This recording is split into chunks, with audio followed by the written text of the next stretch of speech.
팔복의 말씀을 마이크에 도움 없이 봉독해 보았습니다. 방송사고인 줄 아셨죠? 2000년 전에 이 땅에 하늘나라를 선물하셨던 예수님께서는 산 위에서 그를 따라온 무리들과 제자들에게 하늘에 8가지 복이 있다고 말씀하시면서 그 어떤 확성기에 도움도 받지 않고 육성으로 설교하셨습니다. 그때 분위기를 한번 느껴보시라고 시도해 보았습니다. 마태복음에는 예수님이 전하신 5번의 강화, 즉 설교가 기록이 되어 있습니다. 그 중에 첫 번째 설교가 산상수훈의 말씀입니다. 마태복음 5장, 6장, 7장 3장에 걸쳐서 주님이 친히 그 입을 열어서 가르치신 하나님의 뜻, 하나님의 마음을 기록하고 있습니다. 아마 갈릴리 호수와 그리 멀지 않은 산등성이로 가셔서 예수님은 그 위쪽에 앉으셨고 무리와 제자들은 아래쪽 산 등성이를 따라서 모여 들었을 것입니다. 그 현장의 분위기를 마태는 이렇게 전합니다. 예수께서 무리를 보시고 산에 올라가 앉으시니 제자들이 그에게 나아왔다, 이렇게 말씀합니다. 산 위에 올라가신 예수님을 쫓아서 많은 무리들이 따라왔습니다. 헬라 성경에는 정관사를 써서, 우리말에는 관사가 없죠. 그러나 영어나 헬라어에는 정관사가 있습니다. 관사, 그 무리들이라고 말씀합니다. 정확하게 그 무리들, 바로 4장 마지막에 언급되었던 갖가지 질병과 고통으로 앓는 환자들을 데리고 온 사람들이었습니다. 그리고 예수님으로부터 고침받은 바로 그 병든 자들이었습니다. 그 많은 무리가 예수님을 따라왔다고 말씀합니다. 바로 이 무리들은 예수님이 행하신 치유와 기적을 직접 경험했거나 그 소문을 들었던 자들이었습니다. 그리고 주님의 가르침이 회당에서 늘 가르쳤던 서기관들과 바리새인들과의 교훈과는 너무나도 다르다는 것에 이 무리들은 놀랐습니다. 이미 예수님은 팔레스타인 땅에서 슈퍼스타가 되어 있었습니다. BTS를 막 열광하는 팬클럽을 뭐라 그러죠? BTS 아미라 그러죠. 그 아미들과 비교가 안 될 정도였습니다. 그 무리를 예수님이 뭐 하셨다고요? 보셨다고 말씀하십니다. 여기 보셨다는 의미는 단순히 육신의 눈으로 확인했다는 의미가 아닙니다. 그 무리들이 어떤 마음의 동기와 생각을 가지고 자신을 따라왔는지를 아셨다는 것입니다. 그들의 내면에 자리 잡고 있는 두려움과 내일을 알 수 없는 불안과 염려를 보셨다는 겁니다. 그들의 삶의 형편이 얼마나 핍절하고 고통과 눈물의 세월을 보내고 있는지를 다 아셨다는 것입니다. 그들의 육신과 정신이 지금 온갖 질병과 상처로 신음하고 죽어가고 있음을 보셨습니다. 뿐만 아니라 그들이 본래 누렸어야 할 하늘의 평강과 거룩함을 다 잃어버린 채 그들의 영혼이 이 땅에서 깊은 죄와 사망의 자리에 주저앉아 있는지를 보셨습니다. 그들이 얼마나 무기력하게 소망 없이 유리방황하는지를 보셨습니다.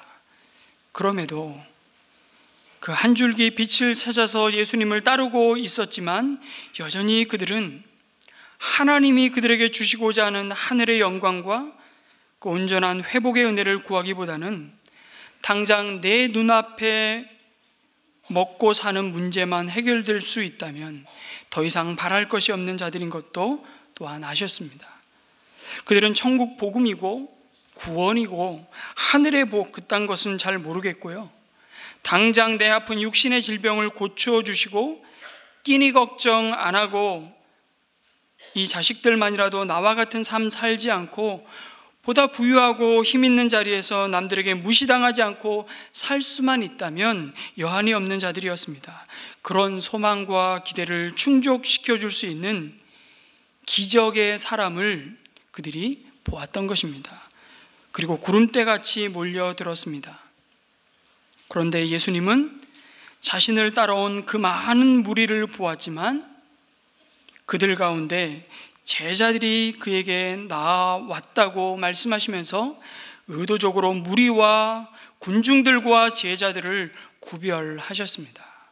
예수님의 말씀을 듣기 위해 나왔지만 모두 제자들은 아니었습니다.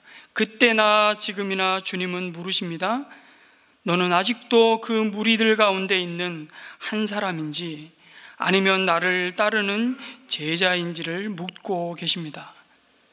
오늘 우리 예배 가운데 하나님은 구경꾼이 있고 그 이 예배를 소비하는 자가 있고 예배하는 자가 있다고 말씀하십니다.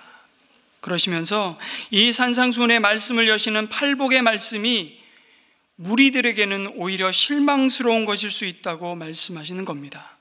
그들에게는 하나님이 주신 복이 오히려 거추장스럽고 거슬리는 복일 수 있다고 말씀하십니다. 아니, 그것이 복이라면 나는 관심 없다고 손사래치며 주님을 떠나는 자들이 바로 무리들이라고 말씀하십니다. 요한복음을 기록한 사도 요한은 예수님의 행적을 기록하면서 이 점을 아주 적나라하게 보여줍니다. 예수님은 벳세다 빈들에서 떡 5개와 물고기 2마리를 가지고 5,000명의 군중을 먹이셨습니다. 여러분 잘 아시는 오병이어의 기적입니다. 이 기적을 통해 예수님은 바로 자신이 생명의 떡으로 이 땅에 온 하나님이 보내신 구원자이심을 드러내셨습니다. 그래서 오병이어의 기적은 기적이 아니라 표적이라고 말씀하셨습니다. 표적이 뭡니까? 사인이라는 거죠. 신호등 파란불이면 가라는 의미이고 빨간불이면 서라는 의미인 것처럼 이 기적을 통해서 내가 바로 이 땅에 온 영원히 목마르지 않고 줄이지 않는 생명의 떡이요 생명의 음료라고 주님이 그렇게 오병이어의 기적을 통해서 자신 누구인지를 드러내신 표적이었다 말씀합니다. 그런데 예수님이 행하신 그 표적을 경험한 무리들은 곧바로 예수님을 그들의 왕 삼으려고 난리가 났습니다. 예수님의 마음이 어땠을까요? 야, 너희들이 비로소 나를 제대로 알아보는구나. 그렇게 기뻐하셨을까요? 아닙니다. 요한복음에 보니까 오히려 예수님은 그 무리들을 피하여서 산으로 올라가셨다고 말씀하십니다. 피하셨다요. 그들의 마음의 중심을 보셨기 때문입니다. 그들이 예수님을 왕 삼고자 하는 것은 그들이 진짜 예수님을 생명의 떡으로 오신 구원자로 받아들였기 때문이 아니라 자신의 육신의 배고픔과 이 고단한 현실의 문제를 정말 한 방에 해결할 능력의 왕, 자신들의 야망을 거침없이 이룰 수 있는 이 세상에 그 어떤 왕도 갖지 못했던 능력을 가지고 있는 자라는 데 있었습니다. 그래서 저들이 나를 왕 삼고자 하는 이유가 떡을 먹고 배부른 까닭이라고 말씀하십니다. 그들의 피로를 채워줄 수 있는 존재, 그 이상도 그 이하도 아닌 자들이었습니다. 결국 BTS 아미 팬들은 저리 가라 할 정도로 예수님을 추종하던 그 많은 무리들은 나중에 예수님이 십자가의 죽음으로 자신이 죽을 것을 말씀하시자 예수님께 싸늘하게 돌아서고 자신의 길로 갔습니다. 뿐만 아니라 오히려 예수님을 십자가에 못 박으라고 소리치는 예수님의 대적자들이 되었습니다. 그러나 예수님은 처음부터 그 무리들 가운데 제자들이 있음을 보셨다고 말씀합니다. 그리고 그들에게 너희들이야말로 이 세상의 빛이고 소금이라고 말씀하시면서 그들이 이 땅을 살아가는 삶의 목적과 이유와 그리고 그들이 마땅히 누려야 할, 아니 이 세상의 복이 아닌 이미 받은 영원한 하늘의 복이 무엇인지를 선포하셨습니다. 그 복을 받은 그들이 얼마나 존귀하고 영광스러운 자들인지를 드러내 보여주십니다. 그것이 산상수훈의 말씀입니다. 하늘나라 백성이 누구인지를 보여주시는 말씀입니다. 그러면서 무리들에게는 하늘의 복이 참 시시하고 별로 관심이 없는 재미없는 복일지 모르나 예수를 따르는 제자들에게는 이보다 더한 영광과 기쁨과 감사가 없는 복이라는 사실을 가르쳐 주십니다. 그래서 예수님은 입을 열어서 그들을 가르치셨다고 말씀합니다. 예수님이 제자들을 가르치셨다고 이렇게 하시면 될 것을 굳이 입을 열어서라는 표현을 왜 쓰실까요? 구약에서 입을 열다라는 이 표현은 그 말이 우발적으로 나온 것이 아니라 그 말하는 자의 신념과 굳은 의지를 강조하는 의미였습니다. 예수님이 입을 열어 가르친 이 말씀이 얼마나 귀하고 중요한지를 제자 마태를 통해서 이렇게 강조하고 있는 겁니다. 특별히 팔복을 말씀하시면서 예수님은 먼저 복을 선언하십니다. 여러분, 우리가 지금 읽는 성경은 한글 성경이죠. 신약의 코인의 그릭, 지금 그리스어죠. 코인의 헬라어를 번역한 성경을 우리는 지금 읽고 있습니다. 코인의 그릭, 코인의 헬라어는요, 그냥 시장 언어였습니다. 그냥 하나도 배우지 못한 그냥 엄마가 자식을 아끼고 사랑하는 마음으로, 염려하는 마음으로 그냥 일상생활에서 쓰는 그리스어가 바로 코인의 그릭이었습니다. 그 성경을 보면 오늘 한글 성경과 이 팔복을 선포하시는 순서가 좀 달라요. 어떻게 번역을 다시 한번 해보자면 이런 순서입니다. 복 있는 자여, 그들은 마음이 가난한 사람이다. 그리고 중요한 단어가 하나 들어갑니다. 호라는 접속사가 들어가는데요. 왜냐하면 하늘나라가 그들의 것이기 때문이다. 이렇게 말씀하시는 것입니다. 다시요. 복 있는 자여, 그대들은 마음이 가난한 사람이다. 왜냐하면 하늘나라가 천국이 너희들의 것이기 때문이다. 예수님이 말씀하신 8가지 복은 다 이런 구조로 되어 있습니다. 먼저 복을 선언하십니다. 그리고 그 복을 받은 자가 누구인지를 말씀하시고 그 다음 그 복의 내용이 무엇인지를 말씀하십니다. 그래서 이러이러한 행위와 순종을 했기 때문에 내가 너희에게 그런 복을 주겠다고 말씀하시는 것이 아닙니다.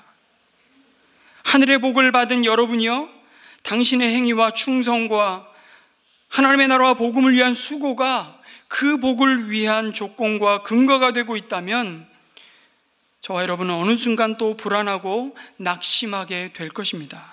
그러한 복은 내가 조건 삼고 있는 그 사람의 태도와 헌신과 열심에 따라서 사라질 수 있는 복, 영원할 수 없는 복이기 때문입니다. 복 있는 자요, 무엇을 해서 그 복을 내가 받은 것이 아닙니다. 복 받을 만한 일을 해서 복을 누리는 것이 아니라는 것을 먼저 일깨우십니다. 하늘의 복, 그 영원한 복이 하나님의 마음을 감동케 하고 하나님이 기뻐하시는 수고와 충성을 했기 때문에 그 근거로, 그 공로로 받은 것이 아니라는 것입니다. 하나님이 내가 복 있는 자라고 선언하시고 우리를 먼저 찾아오시고 부르시고 사랑하셨습니다. 받을 만해서 받은 것이 아니라, 사랑할 만해서 사랑한 것이 아니라, 예쁜 짓을 했기 때문에 보상으로 주어진 것이 아니라는 것입니다. 그 복이. 그렇다면 그것은 복이 아니라 어쩌면 정당한 노동과 수고와 충성에 대한 대가일 것입니다. 예수님은 그러한 자에게 복이 있다고 말씀하시지 않고 복 있는 자가 마음이 가난한 자라고 말씀하십니다. 어떻게 하면 그 복을 받을까가 아니라 어떻게 하면 이미 하늘의 복을 받은 자가 이 땅에서 하늘처럼 살까, 하늘의 시민권자답게 살까, 그 얘기를 하고 계신 겁니다. 팔복은 복을 받는 조건이나 자격을 나열하는 것이 아닙니다. 이미 너희들은 이러한 복을 은혜로 받은 자들이기에 이러한 삶을 살아야 할 자들이라는 것을 지금 예수님이 확인시켜 주시는 것입니다. 팔복의 특징을 보면요, 그래서 매우 역설적이에요. 왜냐하면 팔복의 말씀은 세상 사람들이 볼 때는 꼭 거꾸로 말씀하시는 것처럼 보이기 때문입니다. 그래서 이런 책 제목도 있죠. 자크 엘룰이라는 프랑스 신학자가 쓴 책 제목입니다. 거꾸로 선 하나님의 나라. 이 세상 사람들은요, 부자는 복이 있나니라고 말합니다. 그래서 개업식 축하 화환에 돈 세다가 잠 못 이루게 하소서, 이런 게 덕담이잖아요.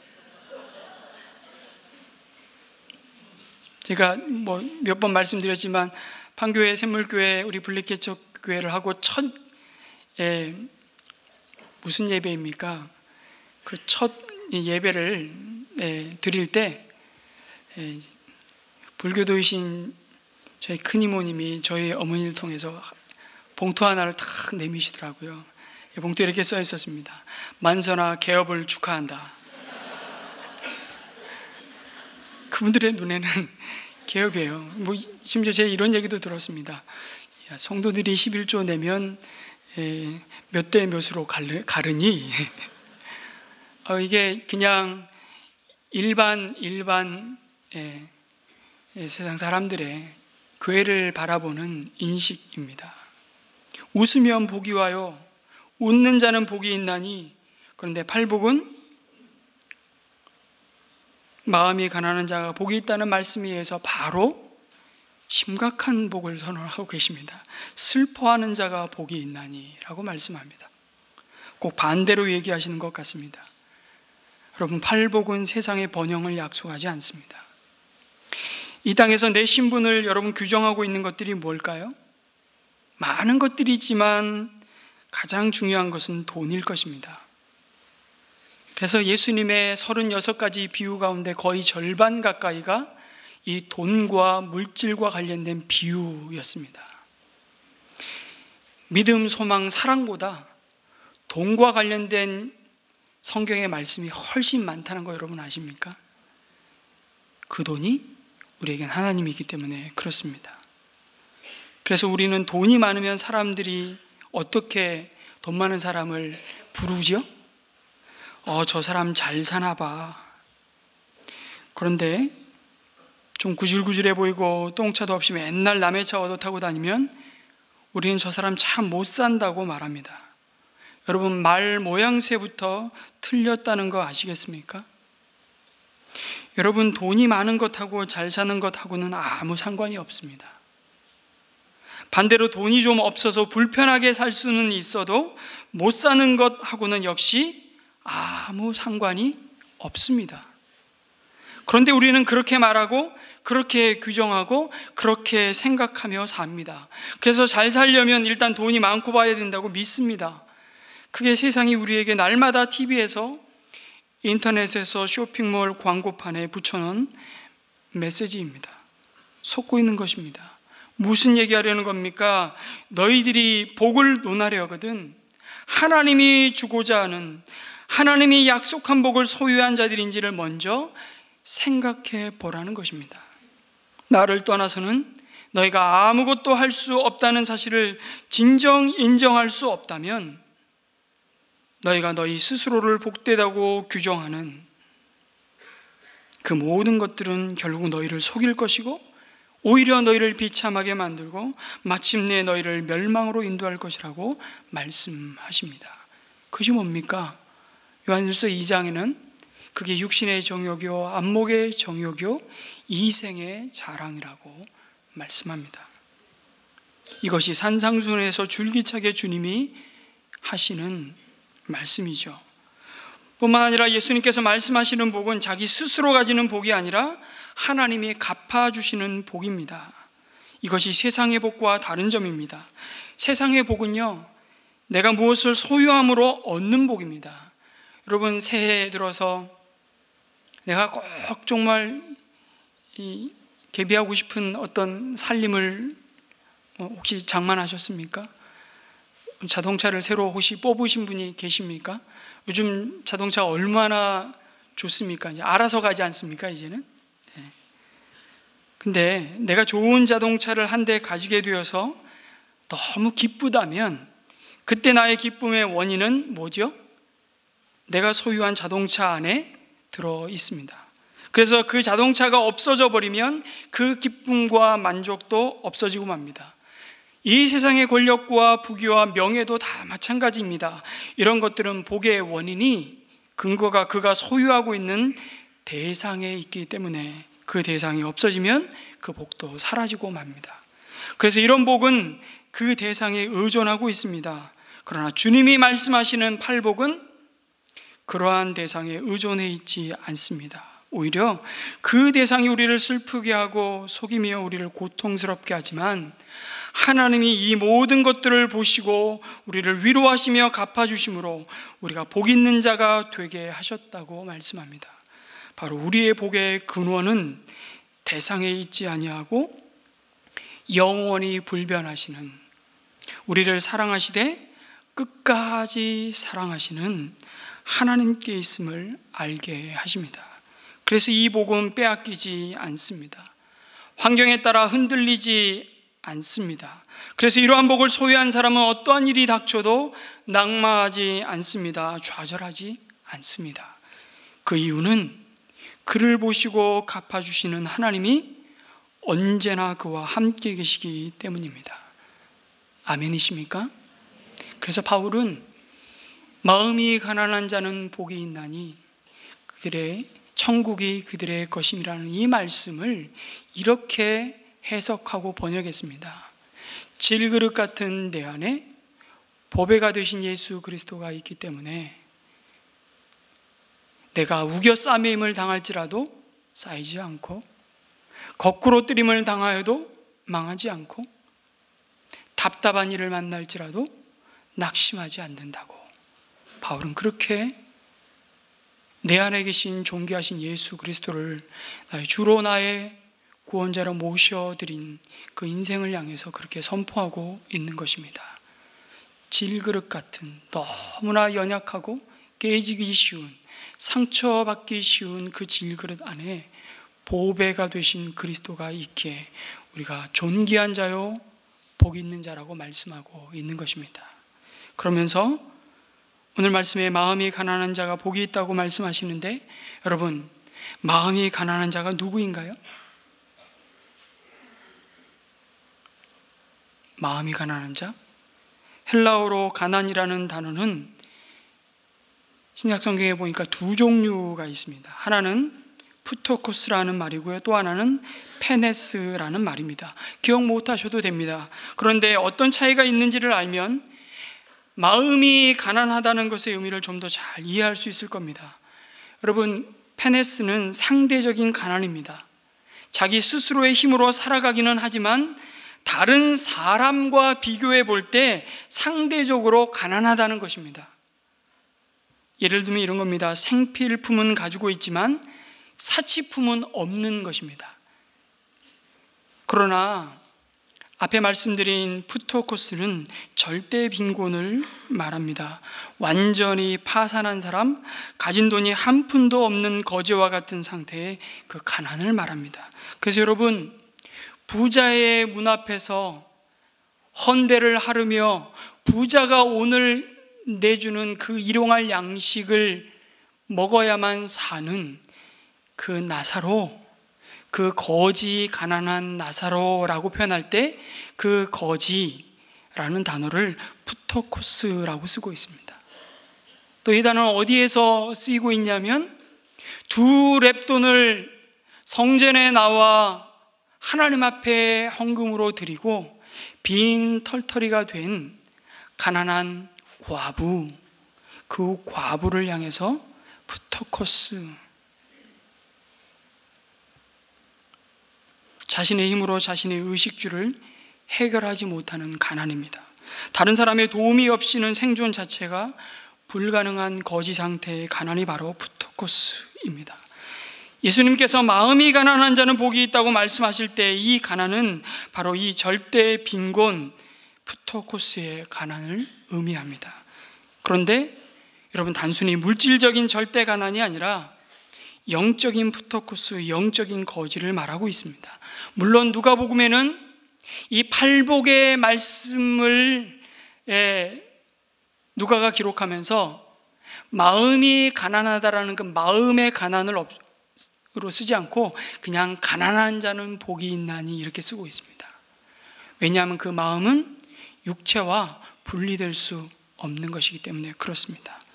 주님은 바로 그러한 자를 복되다고 말씀합니다. 가난이 복이야? 심지어 주님은 어떻게 말씀하셨죠? 부자가 천국에 들어가는 것이 낙타가 바늘귀로 들어가는 것보다 쉽다, 어렵다? 어렵다. 이해가 잘 안 되세요? 부자가 천국에 들어가는 것이 낙타 아시죠? 낙타가 여러분 바늘귀는 여러분이 아는 그 바늘귀 맞습니다. 바늘귀로 들어가는 것보다 쉽다, 어렵다? 어렵다. 말을 이렇게 어렵게 하세요, 주님. 좀 쉽게 말씀해 주시지. 부자는 천국에 못 들어간다라는 뜻입니다. 자꾸 예루살렘 성에 여러 미문을 비롯해서 여러 가지 문이 있는데 그 성문이 닫힌 다음에 쪽문을 자꾸 이렇게 바늘귀라고 해석하는 해석들이 있는데요. 그거 아니고요. 이건 정말 바늘귀입니다. 부자는 천국에 못 들어갑니다. 그럼 여러분 지금 열심히 머릿속으로 계산할 거예요. 내 통장에 지금 얼마가 있지? 얼마가 있어야 부자지? 계산하지 마세요. 그 모든 것은 상대적인 가난과 상대적인 부유함입니다. 지금 그걸 말씀하고 있는 게 아니에요. 하나님의 자리에 돈이 있다면 그 사람이 부자입니다. 그 사람 천국 못 들어갑니다.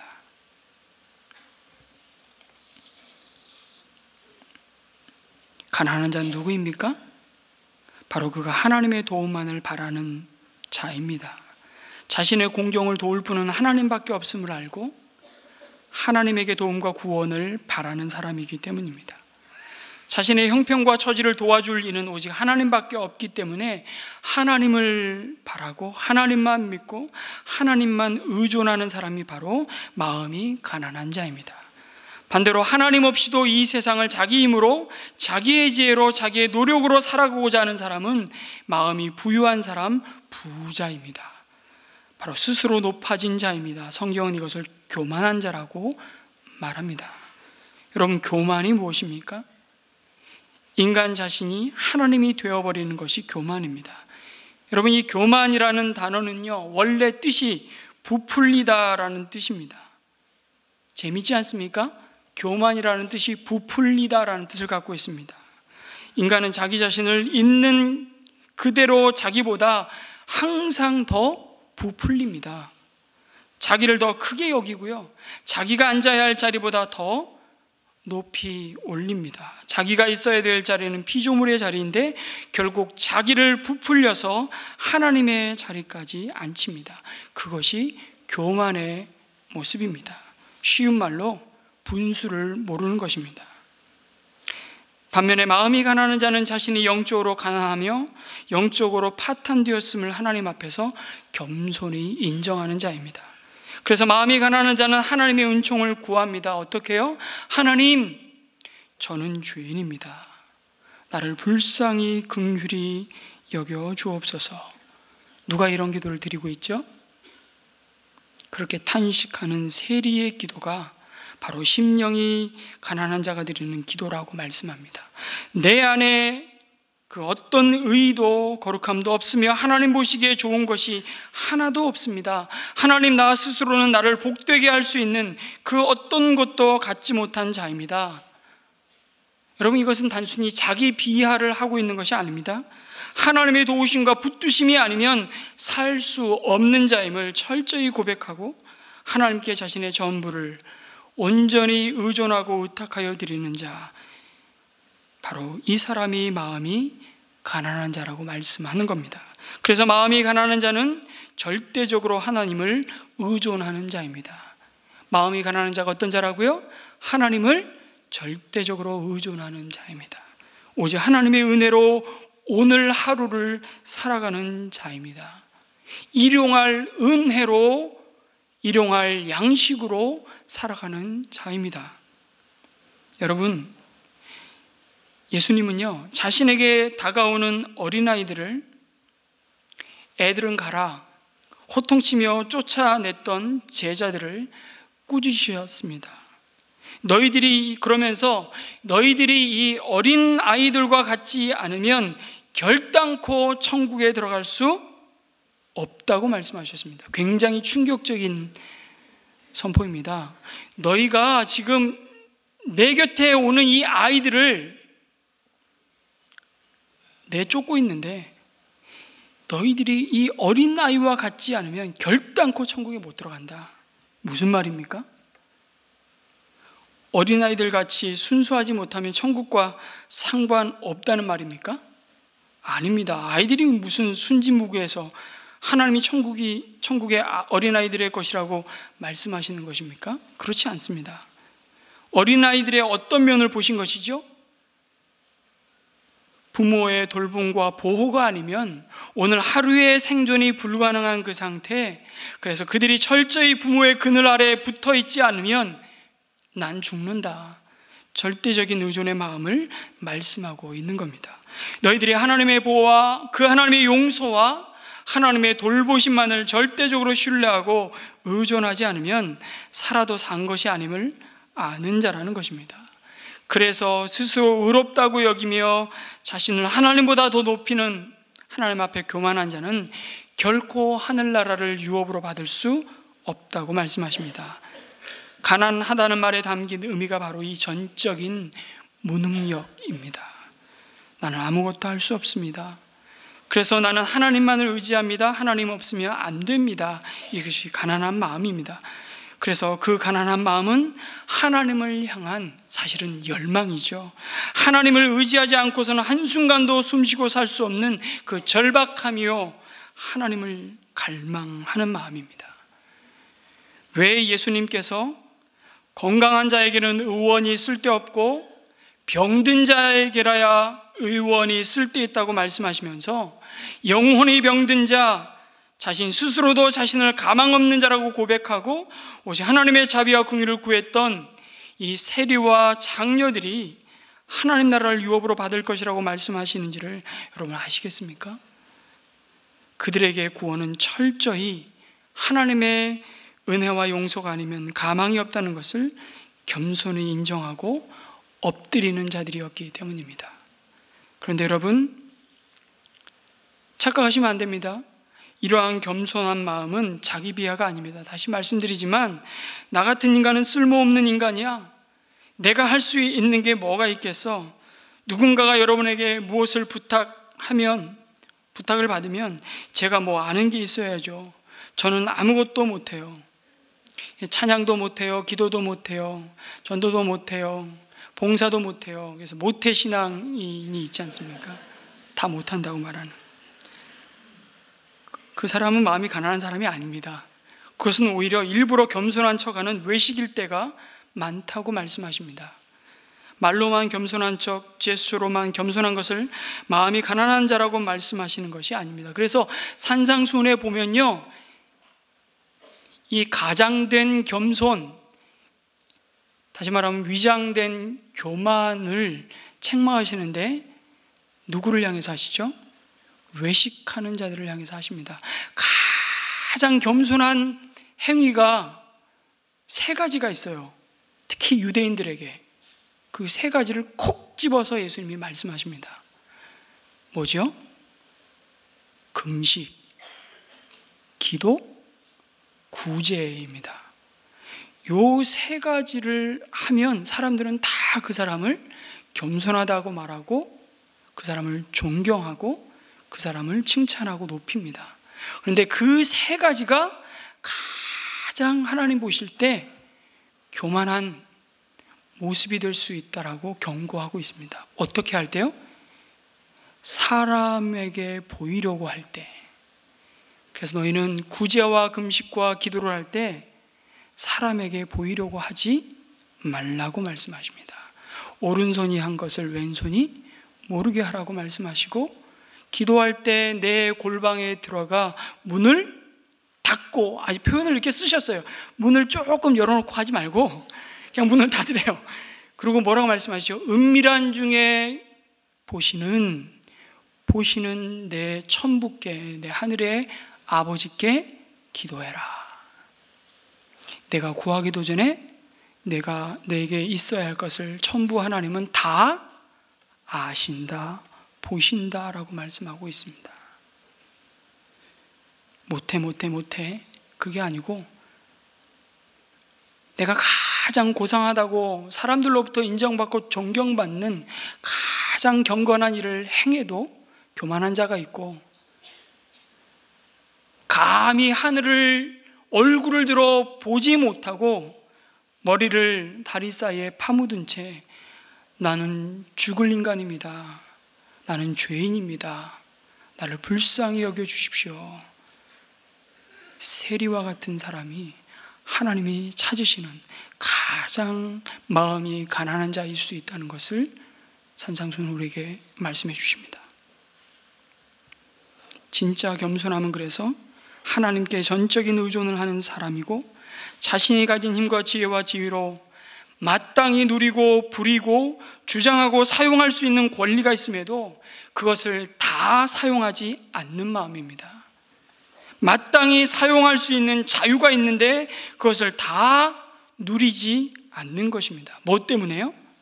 자신이 사람들로부터 그런 사람이라는 존경과 영광을 받기 위함이 아니라 하나님의 뜻을 이루기 위해서, 복음을 위해서 자신의 뜻을 내려놓고 자신의 권리를 포기하고 낮은 곳으로 내려가는 자입니다. 그 하나님의 뜻이 나의 비전이 되고 그 예수님의 성품이 나의 인격이 되는 그 사람이 가난한 자입니다. 그것이 하나님을 전적으로 의존하는 진정한 겸손이고, 그것이 마음이 가난한 자가 취하는 태도이기 때문입니다. 여러분, 그래서 마음이 가난한 자는 곧 겸손한 자입니다. 첫 번째는 절대적으로 하나님을 의존하는 자이고, 마음이 가난한 자는 하나님 앞에 겸손한 자입니다. 그래서 진정한 겸손은 아까도 말씀드렸지 사람과 비교하는 것이 아닙니다. 진정한 겸손이신 예수님과 비교하는 것입니다. 아시스의 성자로 불리우는 프란시스의 이야기를 하나 해드리겠습니다. 한번 드렸던 말씀이기도 하지만, 그의 제자가 환상 중에 하늘나라를 갔다 왔습니다. 너무너무 좋은 보좌가 많이 있는데 그 중에 가장 높고 존귀하게 보이는 의자가 있었습니다. 안내자에게 묻습니다. 저건 누구의 보좌인가요? 이 세상에서 가장 겸손한 하나님의 종 프란시스의 보좌입니다. 자, 그럴 때 제자이지만 너무너무 부럽기도 하고 시기도 났습니다. 환상이 깨고 적절한 순간이 왔을 때 스승인 프란시스에게 묻습니다. 선생님은 자신을 누구라고 생각하십니까? 프란시스가 대답합니다. 세상에서 가장 악한 자이지. 그러자 제자가 묻습니다. 화가 나서 묻는 거예요. 외람되지만 외식하는 말씀은 그만하십시오. 세상에는 도둑놈, 강도, 강간범, 정말 나쁜 악당들이 많은데 그들보다 선생님이 더 나쁜 악당이라는 것입니까? 조금도 주저함 없이 프란시스가 그렇다고, 내가 더 나쁜 사람이라고, 사실 내가 그 사람들 틈에 있지 않은 이유는 하나님의 은혜 때문일세. 만일 하나님이 내게 베푼 모든 은혜를 그 강도에게 베푸셨다면 그 강도는 오늘 이 자리에 있는 나보다 더 좋은 사람이 되었을 걸세. 그 은혜를 은혜로 알았던 거죠. 남을 나보다 낮게 여기라는 성경의 가르침은 그럼 겸손한 척 하라는 뜻이 아닙니다. 자기 비하가 아닙니다. 내게 주신 은혜를 그 사람에게 다 부어주셨다면 그 사람이 지금 나만큼밖에 못 됐을까? 이러한 주님의 은혜에 비추어서 자기를 보는 그 시각, 복 있는 자인 여러분, 언제 어디서 누구와 무슨 일을 하든지 항상 자신을 낮추십시오. 여러분, 어떤 모임에 가서 잘난 척하고 자기가 큰 척하는 사람 보면 여러분 속마음이 어떠세요? 속이 뒤집어지죠. 안 그렇습니까? 여러분 인격자이십니다.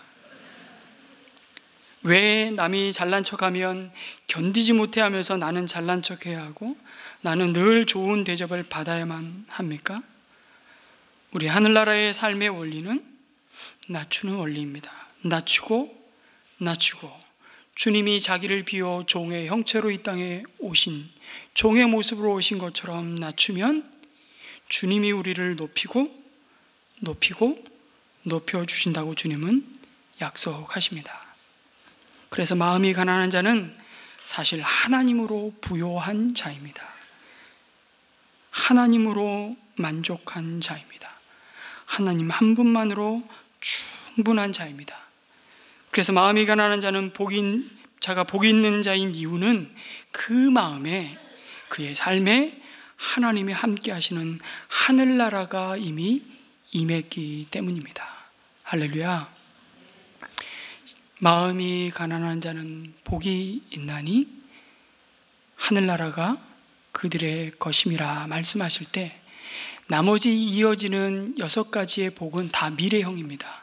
종말론적으로 하나님께서 이 땅에 주님이 다시 오실 때 우리 가운데 완성될 복의 모습을 보여주고 있습니다. 그런데 첫 번째와 이 마지막 천국이 그들의 것이다 라고 할 때 이 단어는요, 헬라어로 현재형입니다. 죽어서 누릴 복이 아니라 지금 복을 이미 우리의 삶의 자리에서 누리고 있다고 말씀하십니다. 어떻게요? 성령 안에서 의와 평강과 희락으로 누리고 있음을 믿으시기 바랍니다. 그 사람 부유한 자예요.